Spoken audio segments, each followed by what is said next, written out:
قل يا عبادي الذين أسرفوا على أنفسهم হে নবী আপনি জানা দেন যারা নিজের প্রতি নিজে জুলুম করে ফেলেছে অর্থাৎ গুনাহ করে ফেলেছে লা তাকনাতু মির রাহমাতিল্লাহ আমি আল্লাহর রহমত থেকে তারা যেন নৈরাশ না হয় ইন্নাল্লাহা ইয়াগফিরুয যুনুবা জামিআ নিশ্চয় আমি আল্লাহ গুনাহকে উন্মোচন করে দিতে পারি গুনাহকে মাফ করে দিতে পারি ইন্নাহু হুয়াল গফুরুর রহিম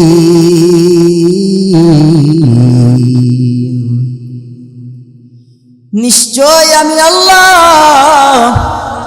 অতি দয়ালু এবং ক্ষমাশীল এই আয়াত আল্লাহ তাআলা কিভাবে নাজিল করলেন এই আয়াত আল্লাহ তাআলা কিবা কোন পরিপ্রেক্ষিতে নাজিল হয় তাফসীরের কিতাবের মধ্যে পাওয়া যায় আব্দুল্লাহ ইবনে আব্বাস রাদিয়াল্লাহু তাআলা আনহু বলেন আব্দুল্লাহ ইবনে আব্বাস রাদিয়াল্লাহু তাআলা আনহু বলেন কিছু লোক বিশ্বনবীর কাছে আসলো বিশ্বনবীর কাছে আসার পর তারা বলতেছে নবী আমরা এমন কোনো গুনাহ নাই করি নাই আমরা এমন কোনো অপরাধ নাই করি নাই আমরা অন্যায়ভাবে অনেক হত্যা করে ফেলেছি আমরা অনেক ব্যভিচার করে ফেলেছি হে রাসূল আমার আপনি যে ধর্মের দাওয়াত দেন আপনার যে ধর্মে দাওয়াত দেন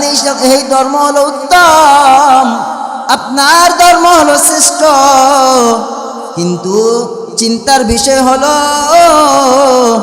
আমরা তো অনেক জঘন্য গুনাহ করে ফেলেছি আমরা তো অনেক পাপ করে ফেলেছি আমরা যদি ইসলাম গ্রহণ করি তাহলে কি আমরা আল্লাহ তাআলার কাছে তওবা করলে তওবা মাফ পাবো কিনা আমরা আল্লাহ তাআলার কাছে তওবা করলে গুনাহ মাফ পাবো কিনা বিশ্বনবী তাদেরকে স্পষ্ট জানা দেয় ও লোক সকল শুনে নাও তোমরা যত বড় পাপী হও না কেন যত বড় গুনাহগার হও না কেন আল্লাহ তাআলার কাছে যদি খাঁটি দিলে তওবা করতে পারো আল্লাহ তাআলার কাছে যদি তাওবা নাসুহা করতে পারো আল্লাহ তাআলা তোমাদের সকল গুনাহ মাফ করে দিবে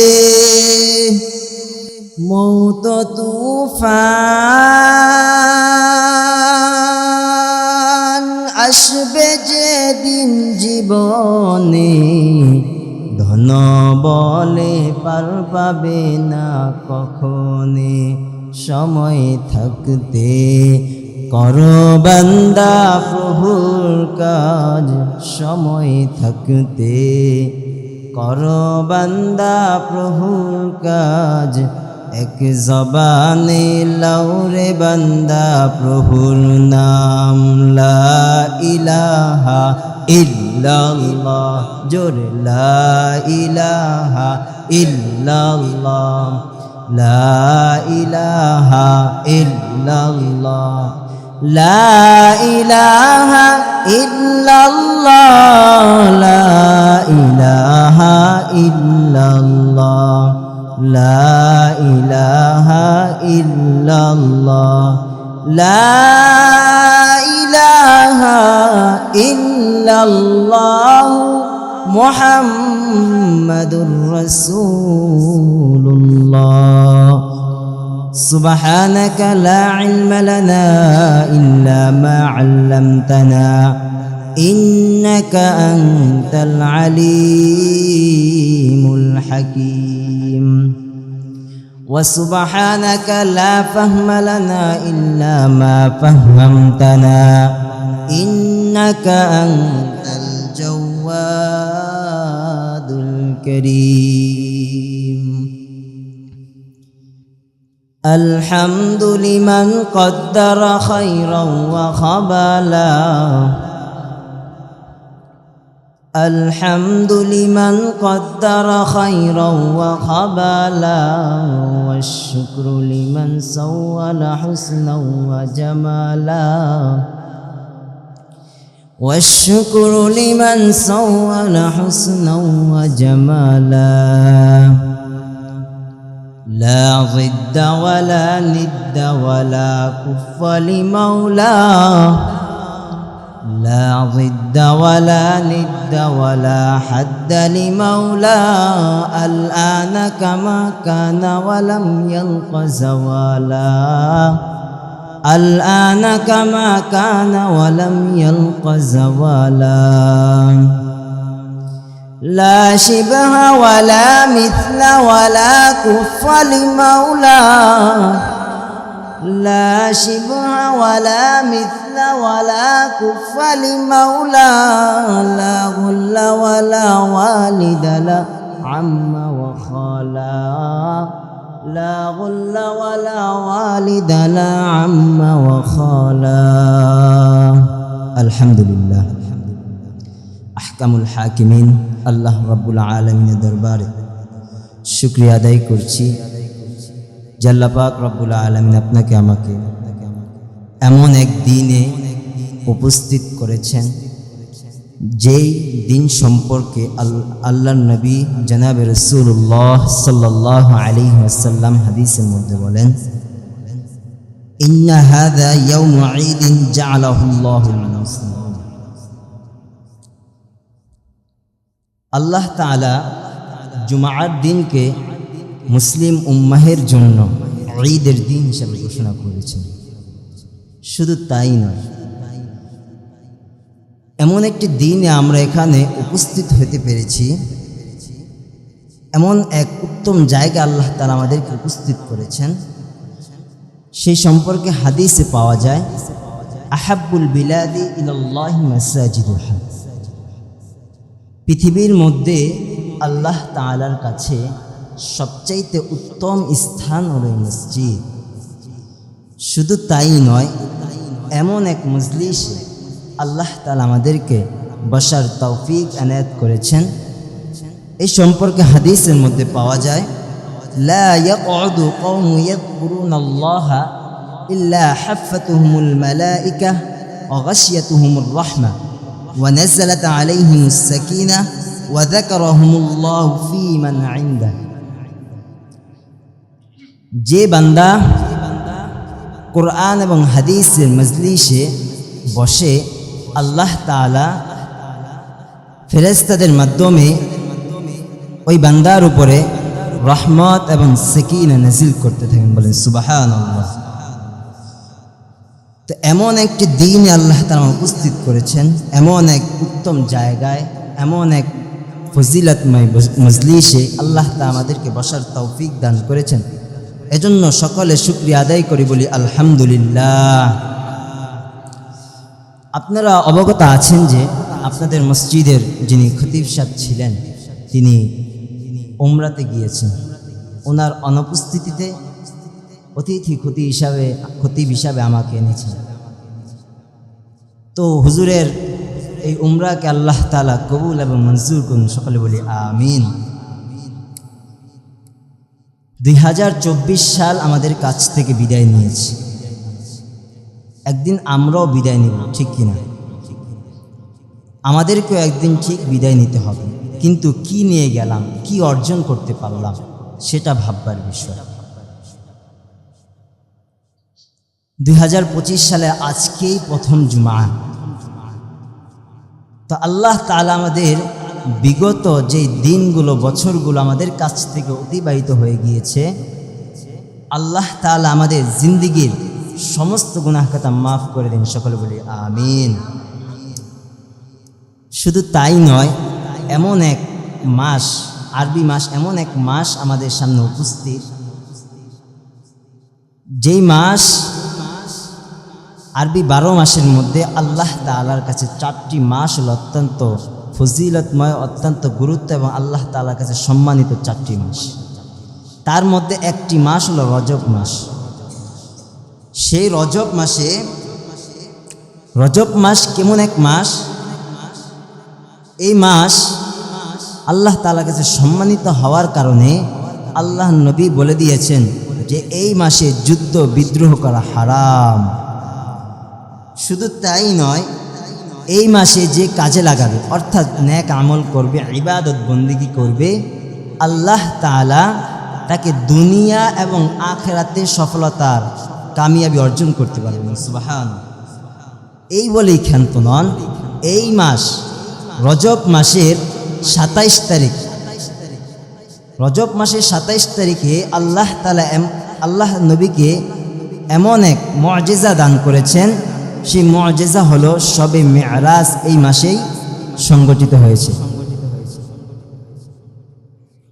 বিশ্বনবী জনাবে রাসূলুল্লাহ সাল্লাল্লাহু আলাইহি ওয়াসাল্লাম এই রজব মাস আসার পরে নবী সবসময় গণনা করতে থাকতেন যে রমজান কবে আসবে, রমজান কবে আসবে, এবং তিনি দোয়া করতেন এবং আমাদের জন্য একটি দোয়া শিখিয়ে দিয়েছেন। সেই দোয়াটা আপনারা অনেকেই পারেন। আল্লাহুম্মা বারিক লানা ফি রজব ওয়া শাবান ওয়া বাল্লিগনা রমাদান। আপনারা আমার সাথে বলেন, আল্লাহুম্মা বারিক লানা ফি রজব ওয়া শাবান ওয়া বাল্লিগনা রমাদান।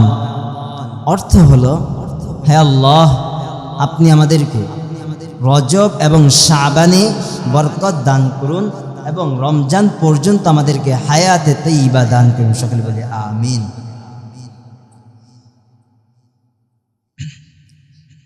এই মাস যেরকম সম্মানার্থে আল্লাহ তাআলা বলেছেন গুনাহ ছেড়ে দিতে।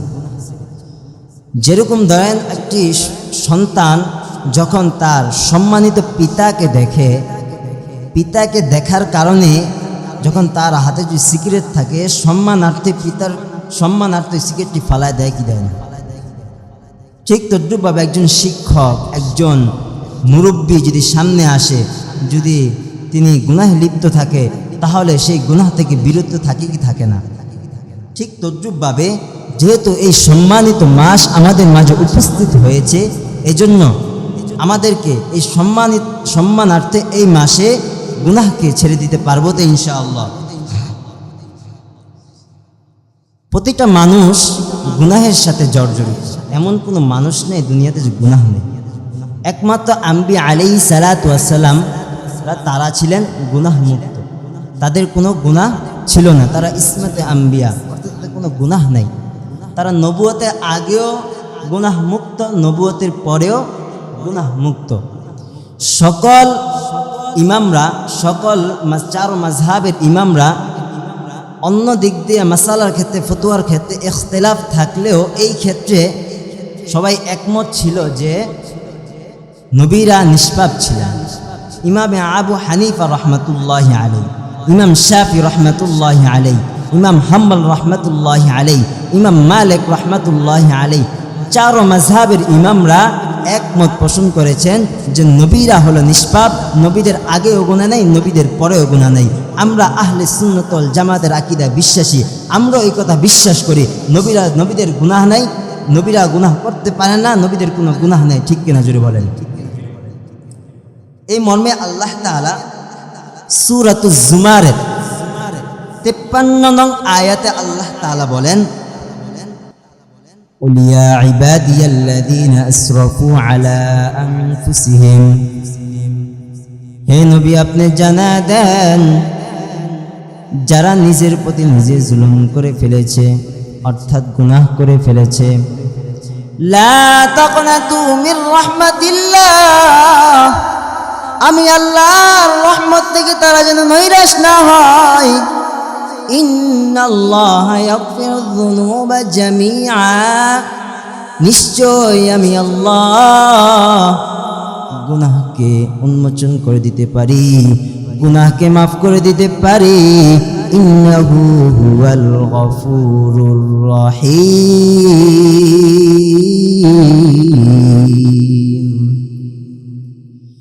নিশ্চয় আমি আল্লাহ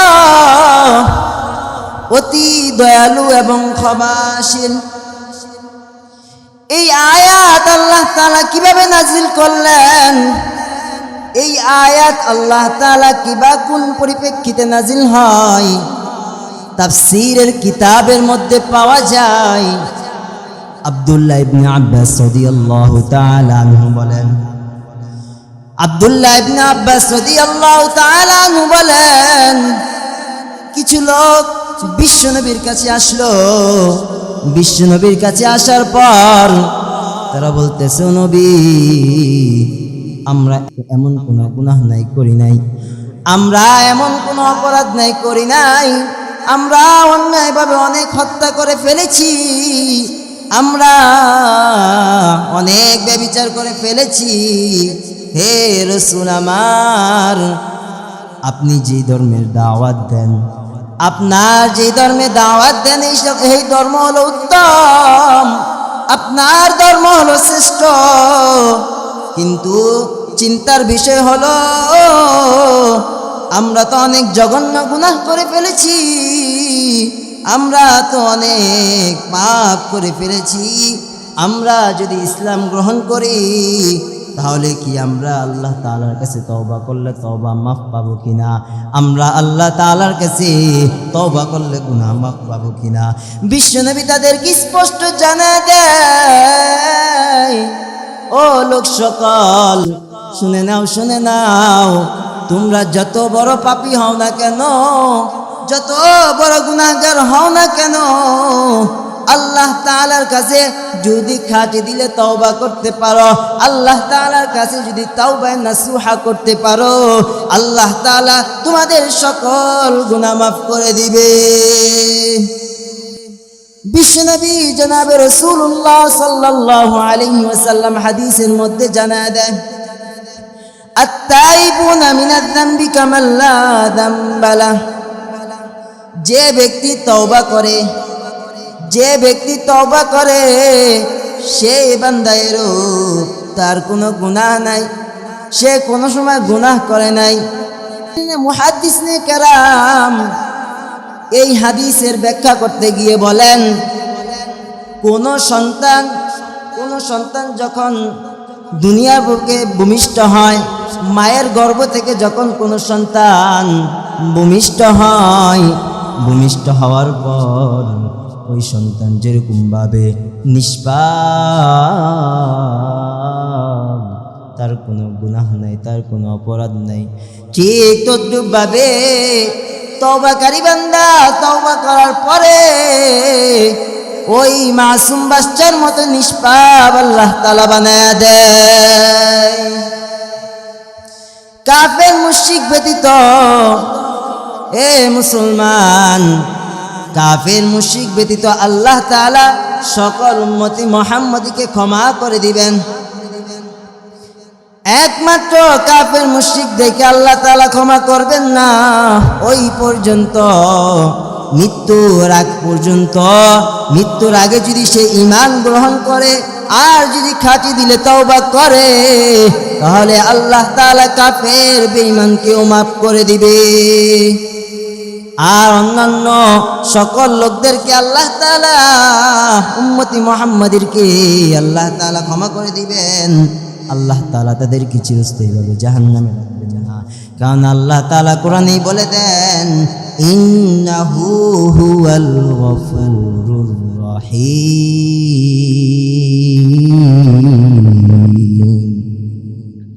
নিশ্চয় আমি আল্লাহ অতি দয়ালু এবং ক্ষমাশীল। আল্লাহ তাআলা কেমন দয়ার মালিক, আল্লাহ তাআলা কেমন রহমান, কেমন রহিম।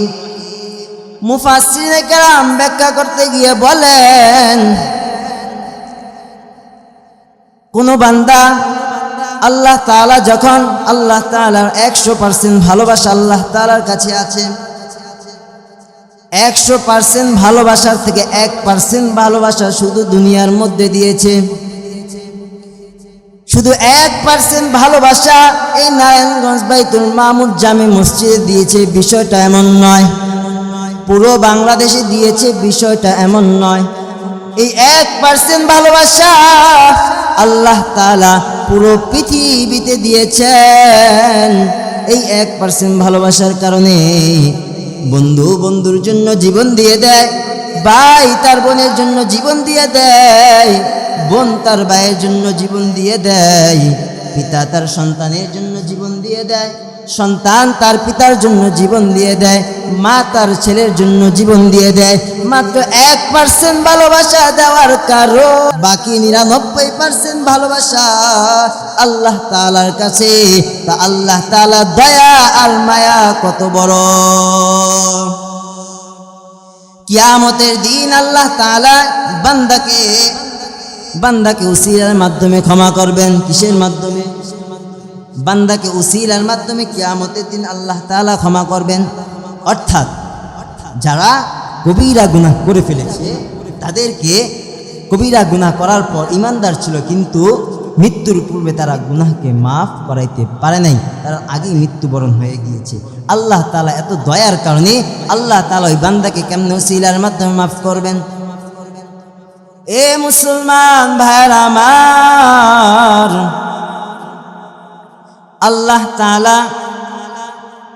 আল্লাহ তাআলা নবীদের সুপারিশের মাধ্যমে ক্ষমা করবেন। আল্লাহ তাআলা ফেরেশতাদের সুপারিশের মাধ্যমে ক্ষমা করবেন। আল্লাহ তাআলা আলেমের সুপারিশের মাধ্যমে ক্ষমা করবেন। আল্লাহ তাআলা কোরআনের হাফিজের মাধ্যমে ক্ষমা করবেন। নবী আয়েশা আল্লাহ তাআলার কাছে বলবেন, ও আল্লাহ, এই বান্দা আমার উম্মত ছিল, এই বান্দা আমি নবীর সুন্নত টুপি রাখতো মাথায়, নবী যেভাবে দাড়ি রেখেছি সেও দাড়ি রাখার চেষ্টা করেছে, নবীর আদর্শে আদর্শিত হওয়ার চেষ্টা করেছে। আয় আল্লাহ, এই বান্দাকে আপনি জান্নাত দিয়ে দেন, এই বান্দাকে আপনি জান্নাতুল ফেরদাউস দান করে দেন। আল্লাহ তাআলা ফেরেশতাদের মাধ্যমে কিভাবে সুপারিশ করাবেন? ফেরেশতারা যায় বলবে, আল্লাহ, এই বান্দা দুনিয়ার মজলিসে, দুনিয়ার কোরআন হাদিসের মজলিসে এভাবে কোরআনের তেলাওয়াত শুনতো, কোরআনের আলোচনা শুনতো। আয় আল্লাহ, আমরা সাক্ষী, এই বান্দাকে আমরা চারদিক দিয়ে বেষ্টন করে রাখতাম, এই বান্দাকে আমরা তাদের উপর রহমত নাজিল করতাম। আয় আল্লাহ, এই বান্দাকে আপনি মাফ করে দেন, এই বান্দাকে আপনি জান্নাত দান করে দেন। বলেন সুবহানাল্লাহ। ঠিক তদ্রূপভাবে আলেম উলামাদের মাধ্যমে সুপারিশ করাবেন আল্লাহ। আলেম উলামা সুপারিশ কিভাবে করবেন? সুপারিশের মাধ্যমে কিভাবে পাবেন? আলেম বলবে, ওগো আল্লাহ, এই বান্দারা আমার মুসল্লি ছিল, এই বান্দারা আপনি আল্লাহর জন্য আমাকে মহাব্বত করত, আলেম প্রিয় একজন মানুষ ছিল। আয় আল্লাহ, 7 জন ব্যক্তি ছায়া তলে আরশের তলে ছায়া দিবেন, যে বান্দারা আল্লাহর জন্য অন্য মানুষকে মহাব্বত করে। আয় আল্লাহ, আপনি আল্লাহর জন্য এই বান্দা আমাকে মহাব্বত করেছে, আপনি এই বান্দাকে জান্নাত দান করে দেন। ঠিক তদ্রূপভাবে হাফেজ কোরআনদেরকে ডাক দেওয়া হবে। আল্লাহ তাআলা বলবে, ও হাফেজে কোরআনরা, তোমরা এদিকে আসো। এই বান্দাদের উপরে জাহান্নাম মুআজিব হয়ে গিয়েছে, জাহান্নাম তাদের জন্য বরাদ্দ হয়ে গিয়েছে, এই বান্দারা জাহান্নামী। তোমরা প্রত্যেক হাফেজে 10 জন করে জান্নাতে নিতে পারবা, তো এক হাফেজ 10 জন করে জান্নাতে নিবেন। এরকমভাবে কোরআনের সুপারিশের মাধ্যমে আল্লাহ তাআলা ক্ষমা করে দিবেন। আল্লাহ তাআলা কোরআনের সুপারিশের মাধ্যমে ক্ষমা করে দিবেন। আল্লাহ তাআলা নামাজের উসিলা ক্ষমা করে দিবেন। আল্লাহ তাআলা রোজার উসিলা ক্ষমা করে দিবেন। এভাবে আল্লাহ তাআলা প্রত্যেকটা উসিলার মাধ্যমে ক্ষমা করে দিবেন। আর যে বান্দা খাঁটি দিলে তওবা করতে পারবে, আল্লাহ তাআলা বলেন, ইয়া আইয়ুহাল্লাযীনা আমানু তুবু ইলাল্লাহি তাওবাতান নাসুহা।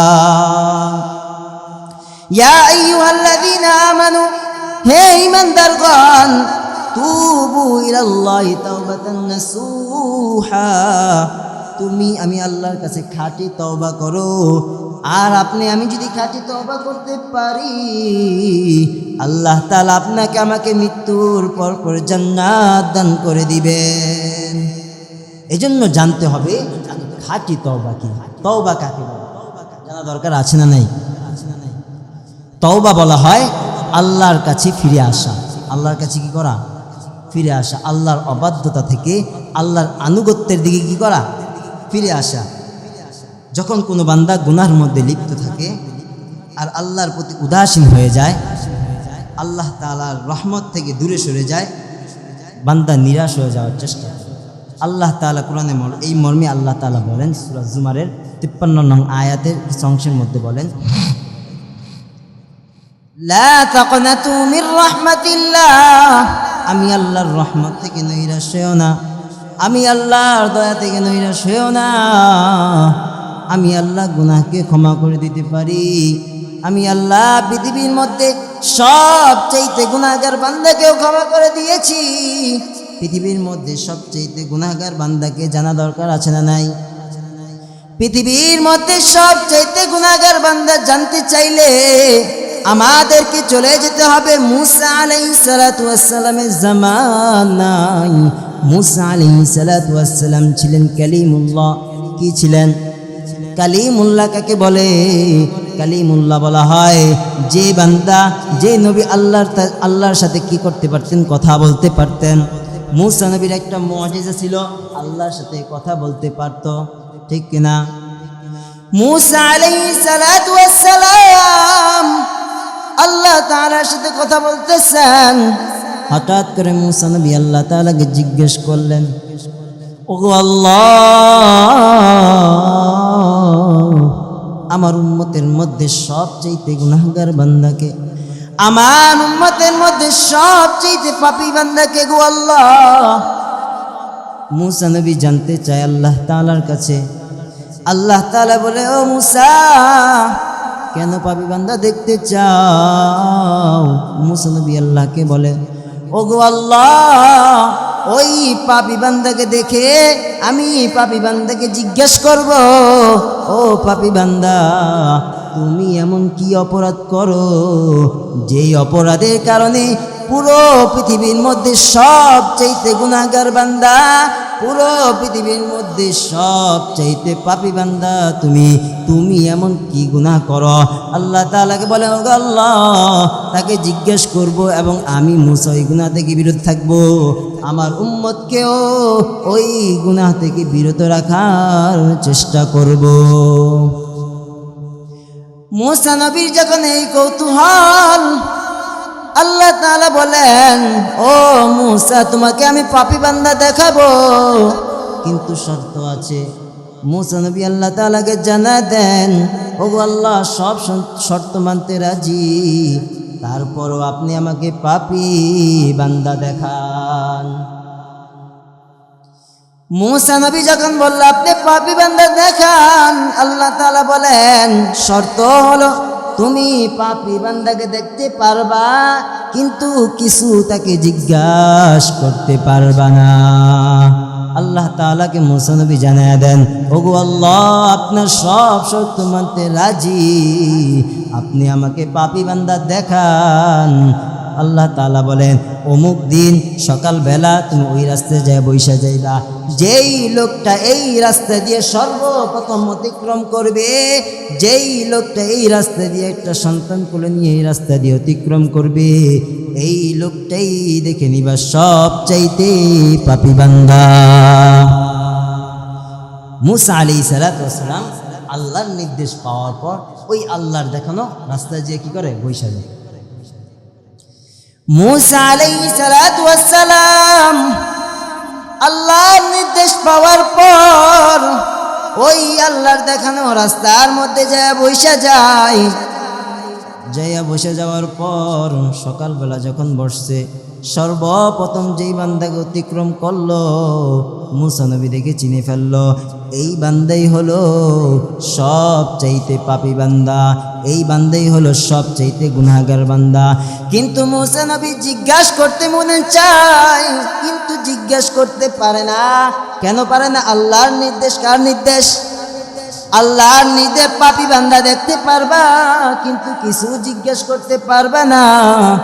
মুসা নবী পাপী বান্দাকে দেখার পর আল্লাহ তাআলার দরবারে চলে যায়, আল্লাহকে বলে, ওগো আল্লাহ,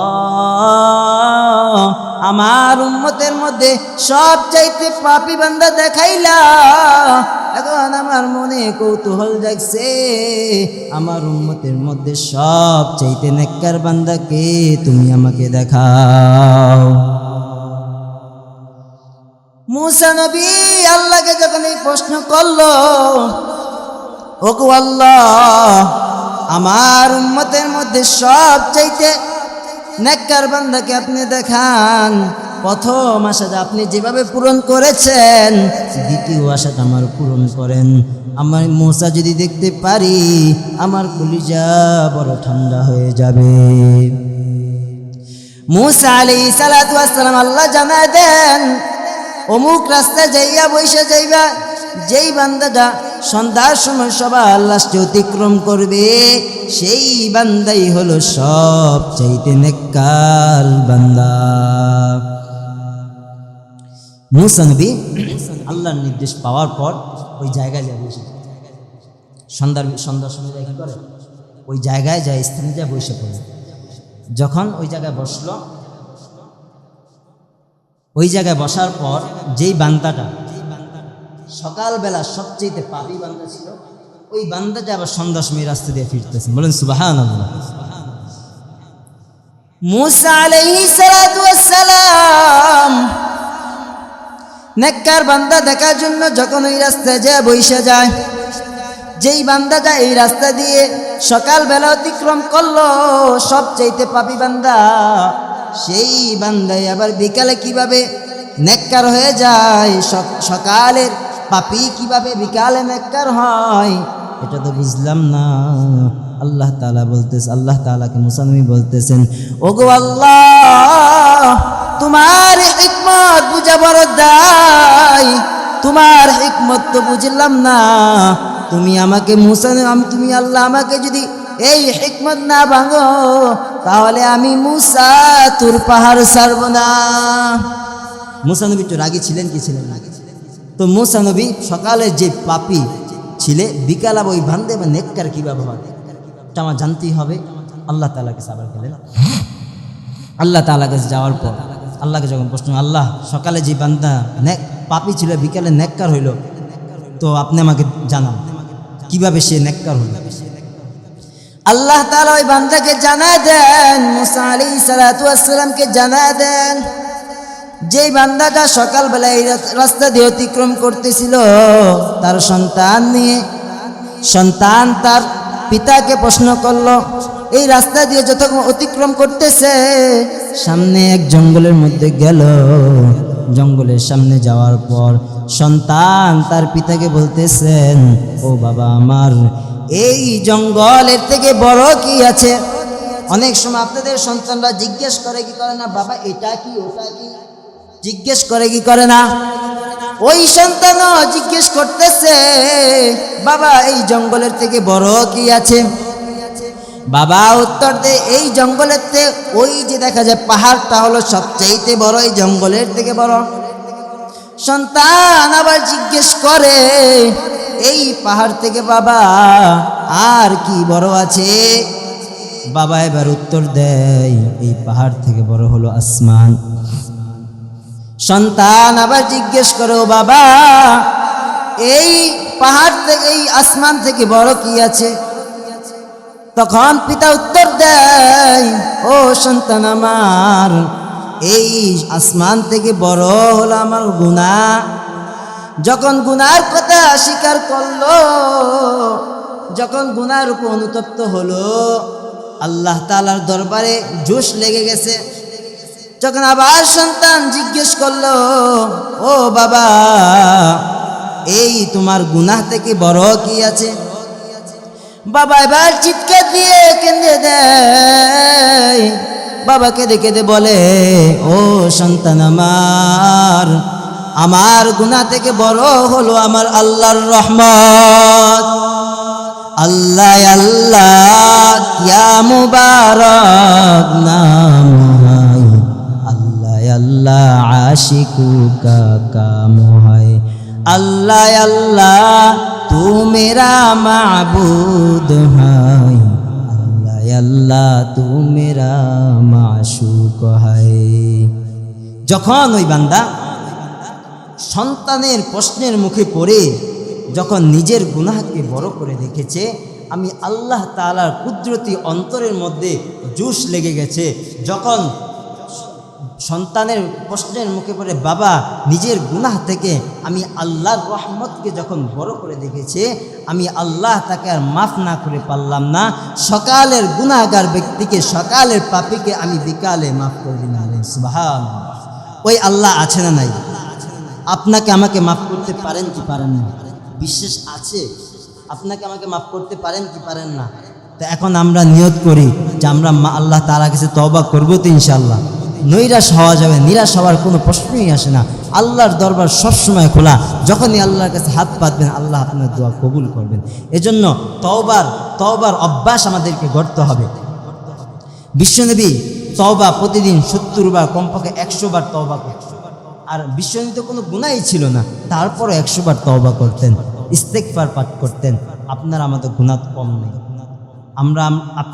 আমি আপনি গুনাহকে মাফ করার জন্য তওবা করতে পারবো তো ইনশাআল্লাহ। প্রতিদিন রাতে ঘুমাইতে যাওয়ার আগে হলেও আল্লাহ তাআলার কাছে সারাদিন কি করেছি এরকম তওবা করে করে আল্লাহ তাআলার কাছে মাফ চাবো। যদি আপনি আমি এরকম প্রতিদিন মাফ চাইতে থাকি, এক পর্যায়ে দেখা যাবে আমাদের মৃত্যু যখন হবে, যখন ফেরেশতারা আসবে, আয়েশা যখন জাহান্নামী ফেরেশতা আসবে, তো জাহান্নামী তখন আয়েশা দেখবে কোনো জাহান্নামের কোনো নেক বদ আমল নয়, সব নেককার আমল। তখন জান্নাতি ফেরেশতা তাদেরকে জান্নাতে নিয়ে যাবে। এজন্য প্রতিদিন ঘুমাতে যাওয়ার আগে আমাদের তওবা করতে পারবেন তো ইনশাআল্লাহ? তওবা কিভাবে করবেন শিখিয়ে দিয়ে আল্লাহ তাআলার কাছে বলবেন, ওগো আল্লাহ, আসমানের নিচে জমিনের উপরে আমার চাইতে গুনাহগার বান্দার কেউ নাই, আমার চাইতে পাপী বান্দার কেউ নাই।